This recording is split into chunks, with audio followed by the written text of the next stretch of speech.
জীবনের সর্বশেষ যে কাজটা কথাটা বলেছিলেন সেটা ছিল কি? নামাজ। ইন্তেকালের 5 দিন আগে প্রচন্ড জ্বর হলো, মাথায় যন্ত্রণা হলো, বারবার বেহুশ হয়ে পড়েন। যে রাত্রে ইন্তেকাল করবেন সেই রাত্রে সাহাবায়ে কেরাম কেউ ঘরে ফেরে নাই, সবাই কাঁদতেছে। সকলের ধারণা নবীজি খুব তাড়াতাড়ি বিদায় হয়ে যাবেন। ঘরের মধ্যে স্ত্রীরা কাঁদেন, জামাই কাঁদে, নাতি নাতনি কাঁদেন। সব থেকে বেশি কাঁদছেন হযরতে মা ফাতিমা রাদিয়াল্লাহু তাআলা আনহা। রাসূলুল্লাহর হুশ এলো, হযরত ফাতেমার কান্না দেখে কাছে ইশারা করে ডাকলেন, কানে কানে কি যেন বললেন। হযরত ফাতেমার কান্না বন্ধ হয়ে গেল। হযরত আয়েশা ফাতেমাকে ডেকে বলেন, মা তোমার আব্বা জান কি তোমারে বলল, কান্না বন্ধ হলো তোমার?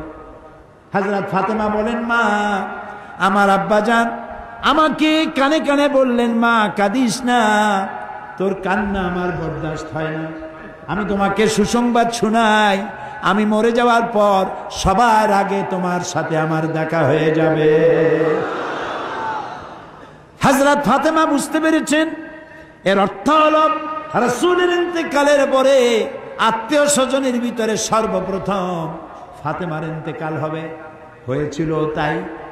রাসূলুল্লাহ বেহুশ হয়ে পড়লেন, আবার হুশ হলো, আবার বেহুশ হলেন।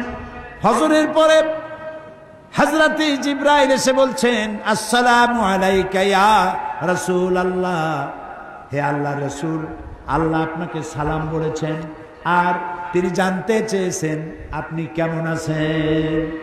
তিনি জানেন আপনি কেমন আছেন, তারপরেও তিনি জানতে চেয়েছেন আপনার মুখে আপনি কেমন আছেন। নবীজি বললেন, আমি বড়ই কষ্টের ভিতরে আছি, অসুস্থ আছি। হযরতে জিবরাইল বলছেন, ইয়া রাসূলুল্লাহ, একজন নতুন ফেরেশতা এসেছে আজ আমার সাথে, যে ফেরেশতা কোন মানুষের কাছে আসার জন্য অনুমতি কোনোদিন চায় নাই আর কোনোদিন চাবেও না, শুধু আপনার অনুমতি চায় আপনার কাছে আসার জন্য। সে ফেরেশতার নাম মালাকুল মউত।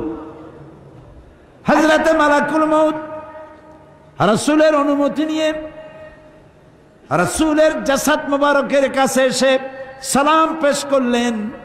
বললেন, ইয়া রাসূলুল্লাহ, আদম আলাইহিস সালাম থেকে নিয়ে শুরু করে এই পর্যন্ত আমি যত মানুষের জান কবজ করেছি আর কিয়ামত পর্যন্ত যত মানুষের জান কবজ করব, কারো কাছে অনুমতি চাই নাই, অনুমতি চাওয়াও আমার লাগবে না।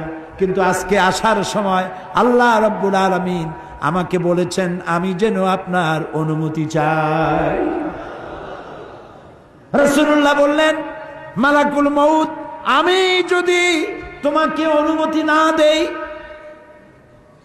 হযরতে মালাকুল মউত বলেন, ইয়া রাসূলুল্লাহ, আল্লাহ তাআলা বলেছেন অনুমতি যদি না পাও ফিরে এসো।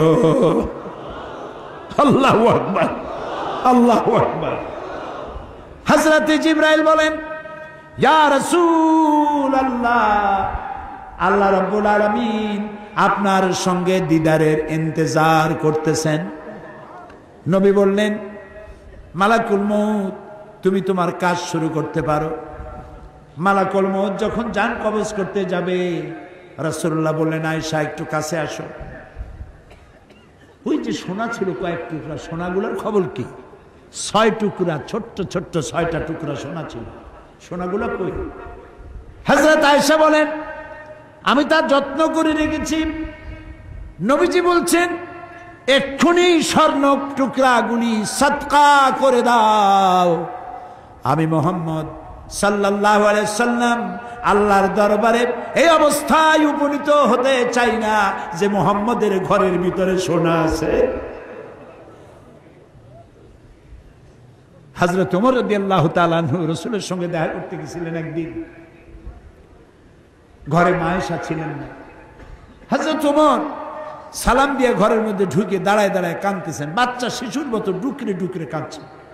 রাসূলুল্লাহ জিজ্ঞেস করছেন, ওমর কাঁদো কেন? হযরত ওমর বলছেন, আমি বিশ্বনবীর ঘর দেখতেছি, ছোট্ট একটা ঘর, এক কোনায় একটা সরাহি পানি রাখার পাত্র কাইতে হয়ে পড়ে আছে, একটা গ্লাস কাইতে হয়ে পড়ে আছে, আর এক কোনায় 1 কেজি কি আধা কেজি জব পড়ে আছে, আর রাসূল শুয়ে আছেন দড়ি দিয়া বুনানো একটা খাটিয়ার উপরে, চাদর নাই, বালিশ নাই, হাত মোবারক মাথার তলে দিয়ে শুয়ে আছে, পিঠ মোবারকে দড়ির দাগ কেটে আছে। হযরত ওমর বলছেন, ইয়া রাসূলুল্লাহ, আমি তো বরদাস্ত করতে পারছি না। বিশ্বনবী তার পিঠে দড়ির দাগ, পানির পাত্র কাইট হয়ে পড়ে আছে, খাট নাই, বালিশ নাই, আপনি আমাকে অনুমতি দেন, আমি আপনার জন্য একটা তোষক বানাই নিয়ে আসি।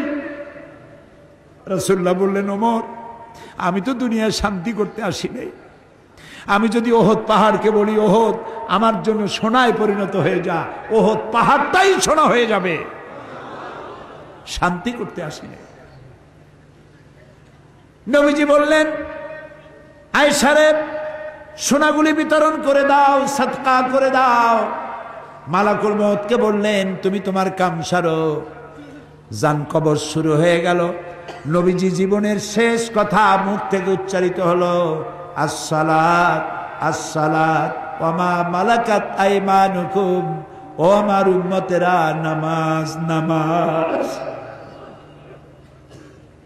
ইন্তেকালের সময় মেয়ের কথা বললেন না, নাতির কথা বললেন না, জামাইয়ের কথা বললেন না, উম্মতকে স্মরণ করালেন, ও আমার উম্মতেরা, নামাজ ছেড়ে দিও না, আর তোমার অধীনস্থ ব্যক্তিদেরকে জ্বালা যন্ত্রণা দিও না, চাকর বাকরের জ্বালা যন্ত্রণা দিও না, গরিব মানুষের দিকে লক্ষ্য রেখো।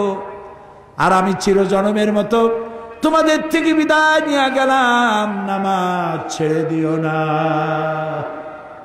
কিয়ামতের দিন ওই রাসূল যদি আমাদেরকে উম্মত বলে পরিচয় না দেন, জান্নাতে যাওয়ার উপায় নাই।